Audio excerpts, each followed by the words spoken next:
ਸੋ ਖੈਰ ਆਪਾਂ ਇਸੇ ਸਰਕਾਰ ਦੇ ਹੀ ਇੱਕ ਬਿਊਰੋਕਰੇਟ ਬਾਰੇ ਗੱਲ ਕਰ ਲੈਂਦੇ ਹਾਂ।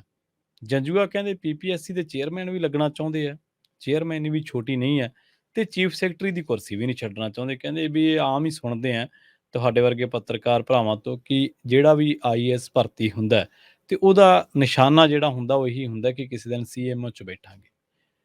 ਤੇ ਜਿਹੜੇ ਹੋਰ ਉੱਚ ਪੱਧਰ ਦੇ ਅਧਿਕਾਰੀ ਹੁੰਦੇ ਆ ਉਹਨਾਂ ਦਾ ਇਹ ਹੁੰਦਾ ਕਿ ਕਿਸੇ ਦਿਨ ਨੂੰ ਪੀਐਮਓ 'ਚ ਬੈਠਾਂਗੇ, ਕਿਉਂਕਿ ਪੀਐਮਓ ਤੇ ਸੀਐਮਓ ਹੀ ਦੋ ਵੱਡੀਆਂ ਅਹੁਦੇਦਾਰੀਆਂ ਨੇ ਇਸ ਦੇਸ਼ ਦੇ ਵਿੱਚ, ਇੱਕ ਸਟੇਟ ਦਾ ਮੁਖੀ ਹੈ ਤੇ ਇੱਕ ਭਾਰਤ ਦਾ ਮੁਖੀ ਹੈ। ਇਹ ਕਹਿੰਦੇ ਚੇਅਰਮੈਨ ਵੀ ਲੱਗਣਾ ਚਾਹੁੰਦੇ ਆ ਤੇ ਵਿੱਚੋਂ ਵਿੱਚ ਇਰਾਦਾ ਜਿਹੜਾ ਉਹ ਚੀਫ ਸੈਕਟਰੀ ਦੀ ਕੁਰਸੀ ਵੀ ਨਹੀਂ ਛੱਡਣਾ ਚਾਹੁੰਦੇ। ਬੰਦਾ ਜਦੋਂ ਛੱਛੋ ਪੰਜ ਦੇ ਚੁਰਾਹੇ ਤੇ ਆ ਖੜਦਾ ਨਾ ਤੇ ਕਾਫੀ ਖੱਜਲ ਹੁੰਦਾ ਸ਼ਰਮਾ ਜੀ।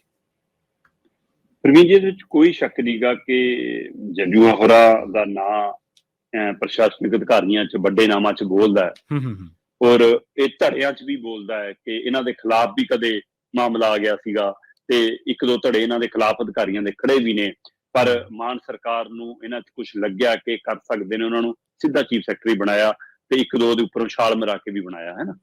ਸੋ ਇਸ ਲਈ ਉਹ ਚੀਫ ਸੈਕਟਰੀ, ਕਿਉਂਕਿ ਜਿਵੇਂ ਤੁਸੀਂ ਗੱਲ ਕੀਤੀ ਬਿਲਕੁਲ ਪੀਐਮਓ ਜਾਂ ਸੀਐਮਓ ਹਾਊਸ ਤੱਕ ਪਹੁੰਚਣਾ ਇਹ ਅਧਿਕਾਰੀਆਂ ਦਾ ਇੱਕ ਮਨਸੂਬਾ ਹੁੰਦਾ ਹੈ, ਇੱਕ ਇੱਛਾ ਸ਼ਕਤੀ ਹੁੰਦੀ ਹੈ ਕਿ ਅਸੀਂ ਇਸ ਵਜੇ ਤੱਕ ਜਾਈਏ।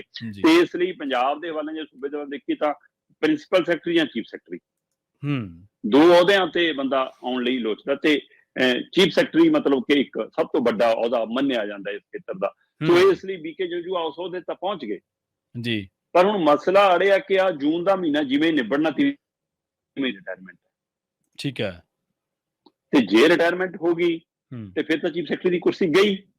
ਤੇ ਫਿਰ ਪੰਜਾਬ ਸਰਕਾਰ ਮਤਲਬ ਕਿ ਇਹ ਆਪ ਚਾਹੁੰਦੇ ਆ ਜਾਂ ਨਹੀਂ ਚਾਹੁੰਦੇ ਇਹ ਤਾਂ ਨਹੀਂ ਪਤਾ, ਅੰਦਰ ਕਿਤੇ ਨਾ ਕਿਤੇ ਹੋਏਗੀ ਤਾਂ ਸਹੀ ਇੱਛਾ, ਪਰ ਕਹਿੰਦੇ ਮਾਨ ਸਰਕਾਰ ਚਾਹੁੰਦੀ ਹੈ ਕਿ ਅਸੀਂ ਇਹਨਾਂ ਨੂੰ ਲਾ ਲਈਏ ਕਿਸੇ ਤਰ੍ਹਾਂ, ਮਤਲਬ ਕਿ ਇਹਦੇ ਪੀਪੀਐਸਸੀ ਦੇ ਚੇਅਰਮੈਨ ਜਿਹੜਾ ਪੰਜਾਬ ਪਬਲਿਕ ਸਰਵਿਸ ਕਮਿਸ਼ਨ ਹੈ ਸਾਡਾ, ਉਹਦਾ ਚੇਅਰਮੈਨ ਲਾ ਲਈਏ, ਤੇ ਉਹਦੇ ਲਈ ਬਕਾਇਦਾ ਤੌਰ ਤੇ 21 ਤਰੀਕ ਤੱਕ ਚਿੱਠੀਆਂ ਮੰਗੀਆਂ ਗਈਆਂ ਸੀ ਜੀ। ਹੁਣ ਤੁਸੀਂ ਇਸ ਗੱਲ ਨੂੰ ਗੌਰ ਨਾਲ ਸਮਝੋ ਕਿ 30 ਜੂਨ ਨੂੰ ਰਿਟਾਇਰਮੈਂਟ ਹੈ ਬੀਕੇ ਜੰਜੂਆ ਹੋਰਾਂ ਦੀ ਜੀ, ਤੇ ਇਹਨਾਂ ਦੀ ਮਤਲਬ ਸਮਾਂ ਹੱਦ ਵਧਾਉਣ ਦੇ ਲਈ ਕਿ ਇਹਨਾਂ ਨੂੰ ਵੱਧ ਸਮਾਂ ਮਿਲ ਜਵੇ, ਇਹਨਾਂ ਦਾ ਇਹ ਰਿਟਾਇਰਮੈਂਟ ਨੂੰ ਅੱਗੇ ਪਾ ਲਈਏ 2 ਸਾਲ 3 ਸਾਲ ਲਈ, ਉਹਦੇ ਵਾਧੇ ਦੇ ਲਈ ਕੇਂਦਰ ਨੂੰ ਚਿੱਠੀ ਲਿਖੀ ਗਈ ਹੈ। ਕੇਂਦਰ ਦਾ ਜਵਾਬ ਲਗਾਤਾਰ ਢੀਕਿਆ ਜਾ ਰਿਹਾ ਸੀ, ਉਹ ਜਵਾਬ ਅਜੇ ਤੱਕ ਆਇਆ ਨਹੀਂ। ਜੇ ਉਹ ਜਵਾਬ ਆ ਜਾਂਦਾ ਜੀ ਫਿਰ ਸ਼ਾਇਦ ਇਹ ਪੀਪੀਐਸਸੀ ਦੀ ਦੌੜ 'ਚ ਸ਼ਾਮਲ ਨਾ ਹੁੰਦੇ। ਹੁਣ ਉਹ ਜਵਾਬ ਹਜੇ ਆਇਆ ਨਹੀਂ। ਇੱਧਰ 21 ਤਰੀਕ ਆਖਰੀ ਦਿਨ ਸੀ ਉਧਰ ਐਪਲੀਕੇਸ਼ਨ ਲਾਉਣ ਦਾ ਚੇਅਰਮੈਨ ਦੇ ਲਈ, ਆਪਣੇ ਆਪ ਦਾ ਦਾਅਵੇਦਾਰ ਸਾਬਤ ਕਰਨ ਦੇ ਲਈ, ਤੇ ਫਿਰ ਉਹ ਕੱਲ ਸ਼ਾਮ ਨੂੰ 21 ਤਰੀਕ ਦੀ ਸ਼ਾਮ ਨੂੰ ਜਾ ਕੇ ਫਿਰ ਚਿੱਠੀ ਦਾਖਲ ਕਰਾਈ ਕਿ ਭਾਈ ਉਧਰ ਦਾ ਜਵਾਬ ਨਹੀਂ ਆ ਰਿਹਾ, ਕਿਤੇ ਇਹ ਨਾ ਹੋਵੇ ਉਹ ਵੀ ਵਾਧਾ ਨਾ ਹੋਵੇ ਤੇ ਆਪਾਂ ਇੱਧਰ ਵੀ ਅਪਲਾਈ ਨਾ ਕਰੀਏ ਜੀ। ਇਸ ਲਈ ਫਿਰ ਕੱਲ ਸ਼ਾਮ ਨੂੰ ਉਹ ਵੀ ਅਪਲਾਈ ਕਰਤਾ। ਹੁਣ ਇਹਦੇ ਵਿੱਚ ਹੋਰ ਵੱਡੀਆਂ ਧਿਰਾਂ ਵੀ ਮਤਲਬ ਕਿ ਇਹਦੇ ਵਿੱਚ ਸ਼ਾਮਲ ਨੇ, ਜਿਵੇਂ ਅਨੁਰਾਗ ਵਰਮਾ ਦਾ ਨਾਂ ਚੱਲ ਰਿਹਾ ਕਿ ਉਹ ਵੀ ਇਸ ਦੌੜ 'ਚ ਸ਼ਾਮਲ ਨੇ। ਗ੍ਰਹਿ ਵਿਭਾਗ ਦੇ ਵਾਧੂ ਮੁੱਖ ਸਕੱਤਰ ਰਹੇ ਨੇ ਹਨਾ ਅਨੁਰਾਗ ਵਰਮਾ, ਉਹ ਫਿਰ ਮਤਲਬ ਕਿ ਐਫਸੀਆਰ ਦੇ ਜਿਹੜੇ ਮਤਲਬ ਕਿ ਅਧਿਕਾਰੀ ਨੇ ਕੇ ਸੀਨਾ ਹੈ ਨਾ,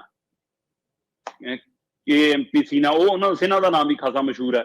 ਸੋ ਸਿਨਹਾ ਤੇ ਇਹ ਅਨੁਰਾਗ ਵਰਮਾ ਇਹ ਦੋ ਵੱਡੇ ਨਾਂ ਦੌੜ 'ਚ ਨੇ, ਠੀਕ ਹੈ। ਉਹਨਾਂ ਦੇ ਵਿੱਚ ਹੀ ਹੁਣ ਤੀਜਾ ਨਾਂ ਬੀਕੇ ਜੰਜੂਆ ਦਾ ਸ਼ਾਮਲ ਹੋ ਗਿਆ ਕਿ ਜਿਹਨੂੰ ਮੁੱਖ ਮੰਤਰੀ ਸਾਹਿਬ ਵੀ ਚਾਹੁੰਦੇ ਨੇ ਕਿ ਇਹ ਪੀਪੀਐਸਸੀ ਦਾ ਚੇਅਰਮੈਨ ਬਣ ਜਾਵੇ, ਪੰਜਾਬ ਪਬਲਿਕ ਸਰਵਿਸ ਕਮਿਸ਼ਨ ਦਾ ਚੇਅਰਮੈਨ, ਜਿਹੜਾ ਬਹੁਤ ਵਿਵਾਦਾਂ ਵਿੱਚ ਵੀ ਰਹਿੰਦਾ ਤੇ ਚਰਚਾ ਵਿੱਚ ਵੀ ਰਹਿੰਦਾ। ਹਾਂਜੀ, ਬਿਲਕੁਲ ਬਿਲਕੁਲ। ਸੋ ਇਸ ਲਈ ਉਹ ਸੌਦੇ ਦੇ ਲਈ ਸੋ ਹੁਣ ਬੀਕੇ ਜੰਜੂਆ ਇੱਕੋ ਸਮੇਂ ਦੋ ਕਿਸ਼ਤੀਆਂ 'ਚ ਪੈਰ ਰੱਖ ਕੇ ਬੈਠੇ ਨੇ।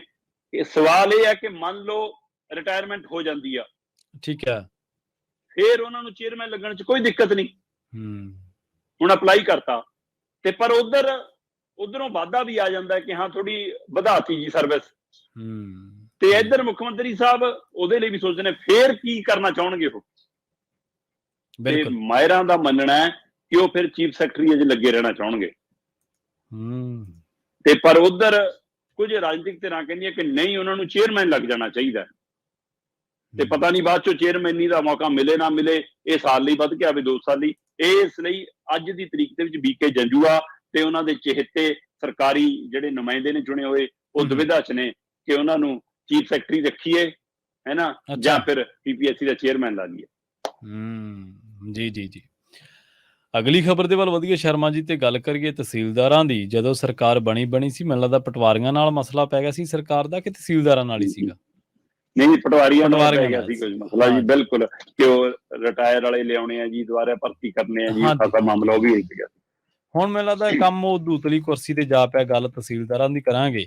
ਦਾਗੀ ਤਹਿਸੀਲਦਾਰਾਂ ਦੀ ਲਿਸਟ ਸੀਗੀ ਸੂਚੀ ਤੇ ਉਹ ਹੋ ਗਈ ਲੀਕ ਸ਼ਰਮਾ ਚ। ਤਹਿਸੀਲਾਂ ਦੇ ਵਿੱਚ ਨਾਲ ਦੀ ਨਾਲ ਕੰਮਕਾਜ ਠੱਪ ਹੋ ਗਏ। ਜੀ 48 ਦੇ ਕਰੀਬ ਤਹਿਸੀਲਦਾਰ ਤੇ ਨਾਇਬ ਤਹਿਸੀਲਦਾਰਾਂ ਦੀ ਸੂਚੀ ਹੈ, ਜਿਹੜੀ ਵਿਜੀਲੈਂਸ ਵਿਭਾਗ ਨੇ ਕਹਿੰਦੇ ਕਿ ਮੁੱਖ ਮੰਤਰੀ ਹੋਰਾਂ ਨੂੰ ਭੇਜੀ ਹੈ ਕਿ ਜੀ ਆ ਇਹਨਾਂ ਤੇ ਕਾਰਵਾਈ ਹੋਣੀ ਚਾਹੀਦੀ ਹੈ। ਇਹ ਜਿਹੜੇ ਤਹਿਸੀਲਾਂ ਦੇ ਅੰਦਰ ਕੰਮ ਚੱਲਦਾ ਹੈ, ਆਪਾਂ ਪਹਿਲਾਂ ਵੀ ਇਹਦੇ ਤੇ ਗੱਲ ਕਰਦੇ ਰਹੇ ਹਾਂ ਕਿ ਰੁਕਿਆ ਕੁਛ ਨਹੀਂ ਹੈ, ਰਿਸ਼ਵਤਖੋਰੀ ਕਿਤੇ ਨਹੀਂ ਰੁਕੀ ਹੈ, ਠੀਕ ਹੈ ਨਾ। ਇਹ ਚਿੱਠੀ ਜਾਰੀ ਹੋਣ ਨਾਲ ਵੀ ਮਤਲਬ ਕਿ ਗੱਲ ਫਿਰ ਉਜਾਗਰ ਹੋ ਗਈ ਕਿ ਇਹਨਾਂ ਤੇ ਰਿਸ਼ਵਤਖੋਰੀ ਜਾਰੀ ਹੈ। ਹਾਂ, ਕੀ ਸਾਰਿਆਂ ਦੇ ਨਾਂ ਆ ਗਏ ਜਾਂ ਕਈਆਂ ਨੂੰ ਬਚਾ ਗਏ ਅਜੇ ਵੀ, ਇਹ ਵੀ ਪਹਿਲੂ ਖੜਾ ਕਿ ਜਾਂ ਮਤਲਬ ਕਿ ਇਹਨਾਂ ਚ ਵੀ ਕਈ ਗਊ ਰਗੜ ਹੋ ਗਏ ਹੁਣ ਕਿ ਹਾਂ ਕਿਸੇ ਦੀ ਕਿਸੇ ਨਾਲ ਲੱਗਦੀ ਹੈ ਤੇ ਉਹ ਵੀ ਰਗੜ ਦੋ, ਇਹ ਵੀ ਕਈ ਪਹਿਲੂ ਨੇ। ਸੋ ਇਸ ਲਈ ਜ਼ਰੂਰੀ ਨਹੀਂਗਾ ਕਿ ਜਿਹੜੇ ਆਏ ਨੇ ਸਾਰੀ ਦਾਗੀ ਹੋਣ ਜਾਂ ਜਿਹੜੇ ਬਚ ਕੇ ਉਹ ਸਾਰੀ ਇਮਾਨਦਾਰ ਹੋਣ। ਸੋ 48 ਨਾਮ ਸਾਹਮਣੇ ਆਏ ਨੇ ਜੀ ਬਕਾਇਦਾ ਤੌਰ ਤੇ, ਜਿਹਦੇ ਵਿੱਚ ਤਹਿਸੀਲਦਾਰ ਵੀ ਨੇ, ਨਾਇਬ ਤਹਿਸੀਲਦਾਰ ਵੀ ਨੇ, ਤੇ ਜਿਨ੍ਹਾਂ ਬਾਰੇ ਬਕਾਇਦਾ ਵਿਜੀਲੈਂਸ ਨੇ ਕਹਿੰਦੀ ਜੀ ਰਿਕਾਰਡ ਵੀ ਨਾਲ ਨੱਥੀ ਕੀਤਾ ਹੈ ਕਿ ਜੀ ਇਹਦਾ ਨਕਸ਼ਾ ਨਵੀਸ ਨਾਲ ਹਿਸਾਬ ਕਿਤਾਬ ਫਿੱਟ ਹੈ, ਠੀਕ ਹੈ, ਇਹਦਾ ਅਰਜੀ ਨਵੀਸ ਨਾਲ ਹਿਸਾਬ ਕਿਤਾਬ ਫਿੱਟ ਹੈ ਨਾ, ਇਹਦਾ ਬਾਹਰ ਵਾਲੇ ਚੌਕੀਦਾਰ ਨਾਲ ਹਿਸਾਬ ਕਿਤਾਬ ਫਿੱਟ ਹੈ, ਇਹਦਾ ਜੀ ਆਪਣੇ ਹੀ ਮੁਲਾਜ਼ਮ ਜਿਹੜਾ ਮਤਲਬ ਕਿ ਤੁਹਾਡੇ ਤੱਕ ਫਾਈਲਾਂ ਰੱਖ ਕੇ ਜਾਂਦਾ ਹੈ, ਚੌਥਾ ਦਰਜਾ ਕਰਮਚਾਰੀ, ਉਹਦੇ ਨਾਲ ਹਿਸਾਬ ਕਿਤਾਬ ਫਿੱਟ ਹੈ, ਇਹਦਾ ਜੀ ਬਾਹਰ ਚਾਹ ਵਾਲੇ ਨਾਲ ਹਿਸਾਬ ਕਿਤਾਬ ਫਿੱਟ ਹੈ। ਕਿਹੜਾ ਤਹਿਸੀਲਦਾਰ ਦਾ ਕਿੱਥੇ ਚੱਲਦਾ ਫਾਰਮੂਲਾ? ਅੱਛਾ ਜੀ ਜੀ, ਹਾਂ, ਮਤਲਬ ਕਿ ਇਹ ਇੱਕ ਆਪਣੇ ਆਪ ਚ ਉਹ ਤਰੀਕਾ ਹੈ ਕਿ ਕਹਿੰਦੇ ਜੀ ਜਦੋਂ ਆਉਂਦੇ ਨੇ ਉੱਥੇ ਉਹ ਜਦੋਂ ਕਹਿੰਦੇ ਨੇ ਕਿ ਕੋਈ ਨਾ ਤੁਸੀਂ ਚਾਹ ਪੀ ਆਓ ਪਹਿਲਾਂ, ਫਿਰ ਥੋੜੀ ਰਜਿਸਟਰੀ ਕਰਦੇ ਆ, ਤੇ ਫਿਰ ਉਹ ਕਹਿੰਦੇ ਨਹੀਂ ਜੀ ਅਸੀਂ ਚਾਹ ਨਹੀਂ ਕੋਈ ਨਾ ਪਾ ਲੈ ਜਾ ਇਹਨੂੰ ਚਾਹ ਪੜਾ ਕੇ ਲਿਆ ਵੀ, ਤੇ ਫਿਰ ਉਹ ਬੰਦਾ ਕਹਿੰਦਾ ਕਿ ਬਾਹਰ ਚਾਹ ਵਾਲੇ ਕੋਲ ਚੱਲ ਜਾਓ ਤੁਸੀਂ ਚਾਹ ਪੀਓ ਕੋਈ ਨਾ, ਫਿਰ ਉਹ ਬੰਦੇ ਸਮਝ ਜਾਂਦੇ ਕਿ ਉਹ ਗੱਲ ਹੈ, ਤੇ ਫਿਰ ਚਾਹ ਵਾਲਾ ਦੱਸ ਦਿੰਦਾ ਕਿ ਬਾਈ ਹੈ ਨਾ ਮਤਲਬ ਕਿ 1200 ਦਾ ਇੱਕ ਕੱਪ ਹੈ, ਕਿੰਨੇ 3 ਕੱਪ ਲੈਣੇ ਆ। ਸੋ ਫਿਰ ਐਂ ਹਿਸਾਬ ਲੱਗਦਾ ਕਿ ਇੰਨਾ ਹਿੱਸਾ ਤਹਿਸੀਲਦਾਰ ਸਾਹਿਬ ਦਾ, ਫਿਰ ਚਾਹ ਦਾ ਕੱਪ ਵੀ 1000-1200 ਦਾ ਹੋ ਜਾਂਦਾ।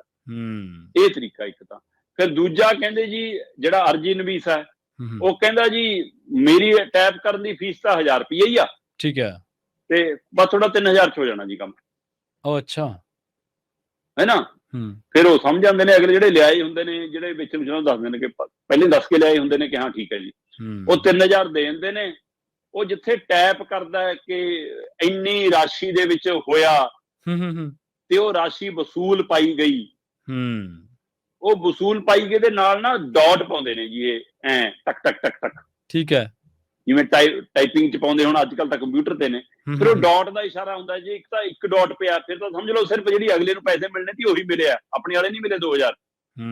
ਜੇ 2 ਜਾਂ 3 ਡਾਟ ਪੈ ਗਏ ਤਾਂ ਮਤਲਬ ਤੁਹਾਡੇ ਵਾਲੇ ਵੀ ਆ ਗਏ ਜੀ। ਜੀ ਠੀਕ ਹੈ, ਏਦਾਂ ਦੇ ਕੋਡ ਵਰਡ ਨੇ। ਫਿਰ ਜੇ ਬਾਹਰੋਂ ਜਿੱਥੋਂ ਉਹਨਾਂ ਦੇ ਮੁਲਾਜ਼ਮ ਤੋਂ ਕਰਾ ਕੇ ਲੈ ਕੇ ਜਾਣਾ ਹੁੰਦਾ ਤਾਂ ਉਹ ਮੁਲਾਜ਼ਮ ਦੇ ਦਸਤਖਤ ਸਹੀ, ਉਹ ਵੀ ਕੋਡ ਵਰਡ ਨੇ ਜਿਹੜੇ ਉਹਨਾਂ ਰਾਹੀਂ ਚੱਲਦਾ। ਠੀਕ ਹੈ। ਸੋ ਇਹ ਅੱਡੋ ਅੱਡ ਕੋਡ ਵਰਡਾਂ ਦਾ ਹਵਾਲਾ ਦਿੱਤਾ ਵਿਜੀਲੈਂਸ ਨੇ ਬਕਾਇਦਾ ਸਰਕਾਰ ਨੂੰ ਕਿ ਜੀ ਆਹ ਤਰੀਕਿਆਂ ਨਾਲ ਰਿਸ਼ਵਤਖੋਰੀ ਚੱਲਦੀ ਹੈ। ਇਹ ਤਰੀਕੇ ਉਹ ਨੇ ਜਿਹੜੇ ਬਹੁਤ ਸਾਲਾਂ ਤੋਂ ਪਹਿਲਾਂ ਹੀ ਪਤਾ ਨੇ ਜੀ।